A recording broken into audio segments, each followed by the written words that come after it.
প্রধান উপদেষ্টা অধ্যাপক মোহাম্মদ ইউনুস 4 দিনের রাষ্ট্রীয় সফরে চীনের উদ্দেশ্যে যাত্রা করেছেন। 26শে মার্চ দুপুর 1টায় হযরত শাহজালাল আন্তর্জাতিক বিমানবন্দর থেকে চায়না সাউদার্ন এয়ারলাইন্সের বিশেষ ফ্লাইটে তিনি রওনা হন। প্রধান উপদেষ্টার deputy press secretary Abul Kalam Azad Majumdar এ তথ্য জানিয়েছেন।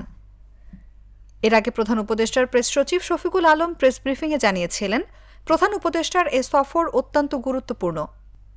বাংলাদেশের চীনা বিনিয়োগ বৃদ্ধিতে এ সফর অত্যন্ত ফলপ্রসূ হবে।